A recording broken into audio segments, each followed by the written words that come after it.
Student आज का हमारा टॉपिक है वो है reaction of third period element with chlorine. जैसे आप लोग जानते हैं कि थर्ड पीरियड में कौन कौन से एलिमेंट आते हैं। सोडियम, फिर उसके बाद मैग्नीशियम, एल्यूमिनियम, सिलिकॉन। सिलिकॉन के बाद अगला एलिमेंट हमारे पास जो आता है वो फास्फोरस है। फिर उसके बाद सल्फर, क्लोरीन और आर्गन। तो थर्ड एलिमेंट की रिएक्शन इससे पिछले लेक्चर में हमने ऑक्सीजन के साथ पढ़ा। फिर उसके बाद थर्ड एलिमेंट की रिएक्शन हमने पढ़े हैं क्लोरीन वो वाटर के साथ, और अब ये क्लोरीन के साथ इनकी रिएक्शन है। ये बड़ा इंपॉर्टेंट सा टॉपिक। सबसे पहले हम रिएक्शन पढ़ेंगे, reaction with sodium burn and chlorine with a bright orange flame. इसका मतलब ये है कि जब आप सोडियम को हीट करेंगे, वैसे सोडियम भी रिएक्टिव है और क्लोरीन भी रिएक्टिव है, इतने ज़्यादा हीट करने की इसमें ज़रूरत नहीं पड़ती।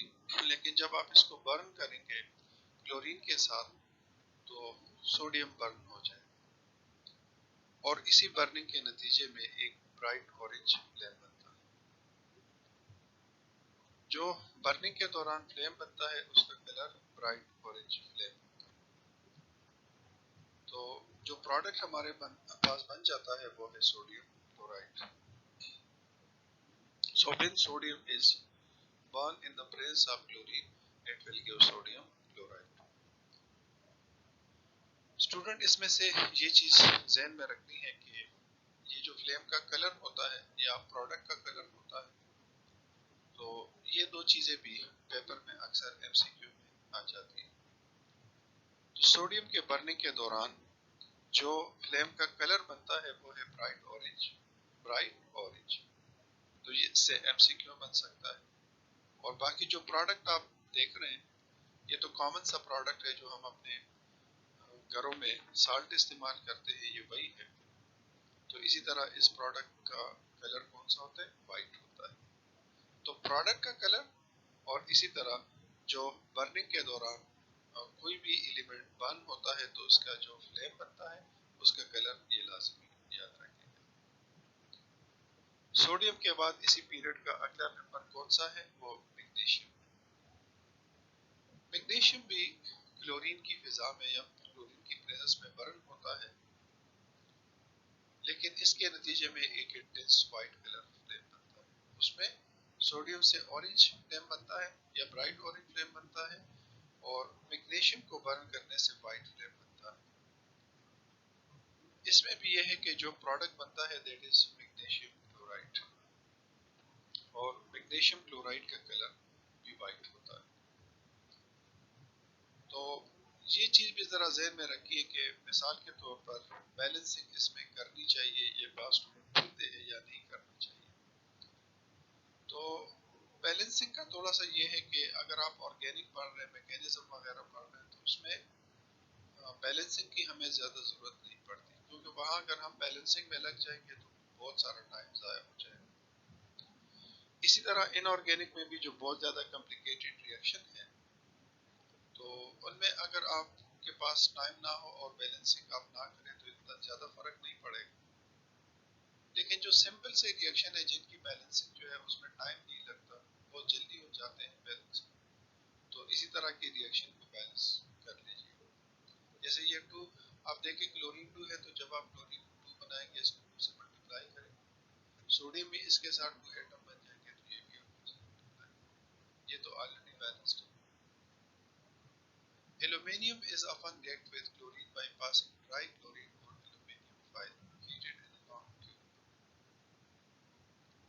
आप सबसे पहले एक लॉन्ग ग्लास ट्यूब लेंगे, उसके अंदर आप एल्यूमिनियम फाइल रखेंगे, और फिर उसी लॉन्ग ग्लास ट्यूब में एल्यूमिनियम फाइल रखने के बाद आप क्लोरीन गैस पास करेंगे।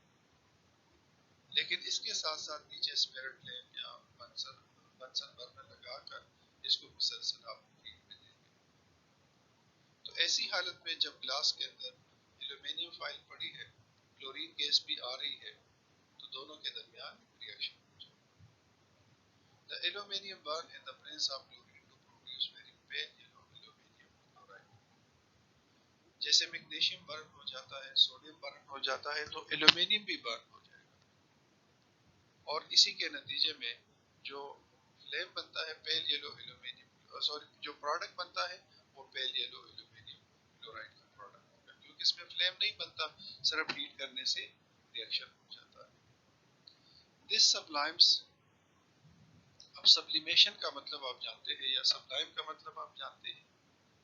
सब्लिमेशन या सब्लाइम का वर्ड हम उन चीजों के लिए यूज करते हैं कि जिनमें कोई चीज जो है वो हीट करने से या बगैर हीट करने से कोई भी सॉलिड जो है वो डायरेक्ट वेपर में चेंज हो जाए। तो चूंकि इसमें आप नीचे से मुसलसल उस ट्यूब को, लॉन्ग ट्यूब को हीट भी दे रहे हैं, तो जो एल्यूमिनियम क्लोराइड बनता है ये बेसिकली सब्लाइम सब्सटेंस है। तो सब्लिमेशन की वजह से, उस हीट की वजह से ये डायरेक्टली चेंज हो जाएगा वेपर में।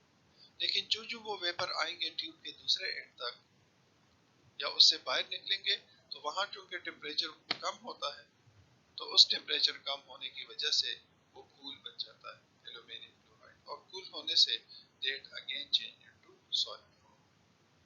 तो पहले वो सॉलिड से जब बनेगा तो उस वक्त टेम्परेचर ज्यादा होता है, तो ये एल्यूमिनियम क्लोराइड सब्लाइम है, तो ये डायरेक्ट वेपोराइज हो जाएगा, वेपर में चेंज हो जाएगा। और फिर उसके बाद जब ये उस ग्लास के लॉन्ग ट्यूब से बाहर निकलेगा, तो वहां चूंकि उस रीजन में टेम्परेचर कम होता है, so it will become cool, और कूल होने के बाद aluminium chloride bye solid form में आएगा। नेक्स्ट रिएक्शन है सिलिकॉन के साथ। देखा जाए तो सोडियम, मैग्नीशियम या एल्यूमिनियम जो है ना, ये फिर भी थोड़े से ज्यादा रिएक्टिव होते हैं, लेकिन सिलिकॉन जो है वो इतना ज्यादा रिएक्टिव नहीं। इसी वजह से पहले हम क्या करते हैं, सिलिकॉन को कन्वर्ट करते हैं पाउडर फॉर्म में। ये आप देखते हैं सिलिकॉन पाउडर, पाउडर फॉर्म में ये होता है कि सरफेस एरिया बढ़ जाता है, और जैसे आप लोगों ने वो फर्स्ट ईयर में पढ़ा हुआ है कि सरफेस एरिया के बढ़ने के साथ साथ जो है ना, ये देखो सिलिकॉन पाउडर सरफेस एरिया के साथ साथ बढ़ने की वजह से रिएक्टिविटी और ज्यादा तेज हो जाती है, रेट ऑफ रिएक्शन और ज्यादा बढ़ जाता है। तो जब भी आप क्लोरीन का रिएक्शन कराएंगे सिलिकॉन के साथ, तो पहले आप सिलिकॉन को पाउडर फॉर्म में कन्वर्ट करें, और इसका भी वही तरीका है कि सिलिकॉन पाउडर को एक ग्लास ट्यूब में रखकर उसमें आप क्लोरीन गैस पास करें। नीचे से आप मुसलसल इसको हीट भी देंगे। हीट करने से क्या हो जाएगा कि सिलिकॉन रिएक्ट कर जाएगा क्लोरीन के साथ, जिसके नतीजे में सिलिकॉन टेट्रा क्लोराइड बनता है। अब जैसे आप जानते हैं कि टेट्रा का मतलब क्या है, 4, और क्लोरीन का मतलब तो आप जानते हैं। सो सिलिकॉन टेट्रा क्लोराइड बन जाएगा। अब सिलिकॉन टेट्रा क्लोराइड की फिजिकल शेप किस तरह होती है, दिस इज कलरलेस लिक्विड। देखें, जो मेटल के क्लोराइड है जैसे सोडियम क्लोराइड है, इसी तरह आप देखें मैग्नीशियम क्लोराइड है या एल्यूमिनियम क्लोराइड है, सो मेटल के क्लोराइड ऑलमोस्ट सॉलिड्स, लेकिन नॉन मेटल के क्लोराइड में लिक्विड भी है, नॉन मेटल के क्लोराइड में सॉलिड्स भी होते हैं। वैसे तो देखा जाए तो सिलिकॉन इज मेटलाइट, ये मेटलाइट है, कंडक्टिविटी के लिहाज से ये सेमी कंडक्टर है, लेकिन जब इसमें केमिकल रिएक्शन के हवाले से आप इसकी प्रॉपर्टी पढ़ेंगे, तो then its chemical property is just like non-metal. तो non-metal का chloride in silicon tetra chloride. This is colorless liquid which vaporize। चूंकि उस ट्यूब को जब आप नीचे से हीट देंगे, जब सिलिकॉन टेट्रा क्लोराइड बन जाएगा, तो उस हीट की वजह से it will change into vapors, यानी आपको नजर नहीं आएगा, वेपर्स में कन्वर्ट होगा। और फिर वो वेपर जब उस अपरेटस के, उस ट्यूब के बाहर से बाहर आएंगे, तो जैसे वो पिछले वो हेडिंग में एल्यूमिनियम क्लोराइड में मैंने आपको बता दिया कि जब ये वेपर बाहर आएंगे, तो बाहर थोड़ा सा टेम्परेचर कम होता है, उस ट्यूब के एंड पे टेम्परेचर कम होता है, लिहाजा ये सिलिकॉन टेट्रा क्लोराइड चेंज हो जाएगा सॉलिड लिक्विड फॉर्म। लेकिन जो ही ये बनेगा उसी वक्त ये गैसियस फॉर्म में होगा या वेपर की फॉर्म में होगा। बाहर निकलेगा तो फिर ये दोबारा कंडेंस हो जाएगा। नेक्स्ट इस ग्रुप का, इस पीरियड का एलिमेंट है, सॉरी मैंने ग्रुप का, ये पीरियड के मेंबर है, पीरियड का मेंबर है फास्फोरस। जैसे आप लोग जानते हैं कि फास्फोरस की एलोट्रॉपिक फॉर्म में एक आप लोगों ने वो 9th में भी पढ़ा है, व्हाइट फास्फोरस है और रेड फास्फोरस होता है, और ये इसके एलोट्रॉप्स हैं। जब एक ही एलिमेंट मुख्तलिफ शेप्स मुख्तलिफ फॉर्म्स में पाया जाता है तो इसी को हम एलोट्रॉपी कहते हैं, और उस एलिमेंट के जो मुख्तलिफ फॉर्म्स है उनको हम एलोट्रॉपिक फॉर्म्स कहते हैं। तो व्हाइट फास्फोरस में क्या होता है कि P4 के जो मॉलिक्यूल्स होते हैं ये वाले, ये इंडिविजुअल फॉर्म में होते हैं, इंटरमॉलिक्यूलर फोर्सेस के थ्रू लिंक होते हैं। जबकि रेड फास्फोरस में जो P4 के मॉलिक्यूल होते हैं वो लॉन्ग चेन की शक्ल में होते हैं। तो व्हाइट फास्फोरस जो है वो रेड फास्फोरस से कम रेडियो है या जिससे, जब आप व्हाइट फास्फोरस को बर्न करेंगे क्लोरीन की प्रेजेंस में तो दो तरह के क्लोराइड बनते हैं। एक बनता है फास्फोरस 3 क्लोराइड जिसको हम फास्फोरस ट्राई क्लोराइड कहते हैं, और एक बनता है फास्फोरस पेंटा या 5। ट्राई क्लोराइड में क्लोरीन के 3 एटम होते हैं और पेंटा क्लोराइड के 5 एटम होते हैं। लेकिन इसमें ये चीज बहुत ज्यादा इंपॉर्टेंट है कि फास्फोरस 3 क्लोराइड को हम 3 क्लोराइड इसलिए नहीं कहते कि इसमें 3 क्लोरीन के एटम हैं।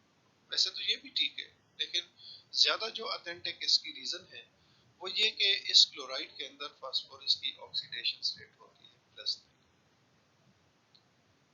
तो जहां भी कंपाउंड में किसी भी एलिमेंट के साथ नंबर आता है ब्रैकेट में तो वो उसकी ऑक्सीडेशन स्टेट होती है। तो इसकी ऑक्सीडेशन स्टेट जो है वो फास्फोरस 3 क्लोराइड में +3। और इसी तरह जो हमारे पास फास्फोरस पेंटाक्लोराइड है उसमें ऑक्सीडेशन स्टेट जो है वो +5। अब नेक्स्ट चीज इसमें ये होती है कि फास्फोरस की ऑक्सीडेशन स्टेट 3 भी है और 5 भी है। उसकी वजह यह है कि फास्फोरस का ताल्लुक है पीरियोडिक टेबल के ग्रुप 5A से। 5A में फास्फोरस मौजूद है, और जितने 5A के मेंबर होते हैं इनके आखिरी शेल में इलेक्ट्रॉन्स की तादाद होती है 5। अब आप ये चीज देखें कि अगर 3 इलेक्ट्रॉन ये शेयर कर ले और क्लोरीन के साथ तो बाकी इसके पास एक लोन पेयर रह जाए और इसका ऑक्टेट कंप्लीट हो जाए। लेकिन थर्ड पीरियड के मेंबर जितने हित होते हैं इनका वैलेंस शेल थर्ड होता है, उसके अंदर इलेक्ट्रॉन की गुंजाइश ज्यादा होती है। तो थर्ड पीरियड के जो एलिमेंट्स है अगर ये ऑक्टेट से इलेक्ट्रॉन इनके पास ज्यादा भी आ जाते हैं तो इनके पास डी ऑर्बिटल खाली होते हैं, ये वहां पे उन इलेक्ट्रॉन को अकोमोडेट कर सकते हैं। तो सेकंड पीरियड के एलिमेंट जो है ना वो स्ट्रांगली ऑक्टेट रूल ओबे करते हैं क्योंकि उनके पास सेकंड शेल होता है और सेकंड शेल में मैक्सिमम 8 इलेक्ट्रॉन आते हैं। लेकिन थर्ड या इससे अनवर्ड जितने भी पीरियड्स होते हैं इनके आखिरी शेल में इलेक्ट्रॉन की गुंजाइश ज्यादा होती है, इनके पास डी ऑर्बिटल या इस तरह के ऑर्बिटल खाली होते हैं, तो ये 8 से ज्यादा इलेक्ट्रॉन जो है वो भी अकोमोडेट कर सकते हैं। तो इसी तरह अगर ये फास्फोरस के वैलेंस शेल में 5 इलेक्ट्रॉन है, अगर ये 5 के 5 इलेक्ट्रॉन शेयर में यूज कर लेते हैं फास्फोरस फास्फोरस ट्राइक्लोराइड क्या है? इट इज फ्यूमिंग लिक्विड, ये लिक्विड होता है, लेकिन फ्यूमिंग लिक्विड का मतलब ये है कि इसमें से फास्फोरस ट्राइक्लोराइड के फ्यूम्स निकलने शुरू हो जाते हैं या इसके अंदर फ्यूम्स मौजूद होते हैं।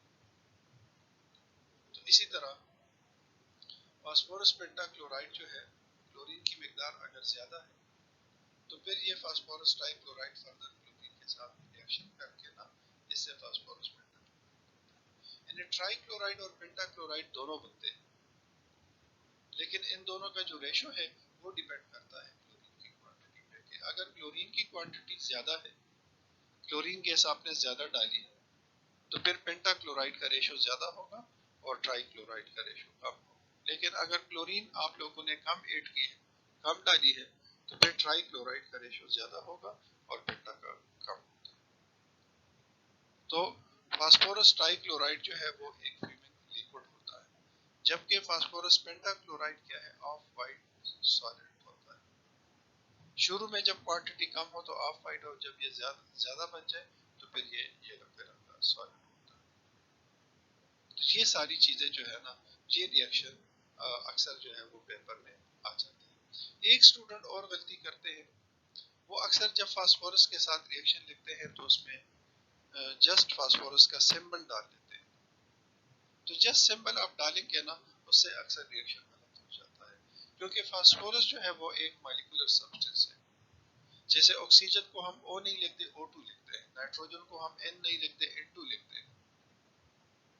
तो इसी तरह फास्फोरस का मॉलिक्यूल 4 एटम से बना होता है, टेट्रा एटॉमिक मॉलिक्यूल होता है। सो ये आप लिखेंगे P4, सिर्फ P नहीं लिखेंगे, सिंबल नहीं डालेंगे, पूरा मॉलिक्यूल लिखेंगे। और उसके बाद अगर टाइम हो तो पेपर में कोशिश कर लेंगे ये बैलेंसिंग भी आप लोग कर लेंगे।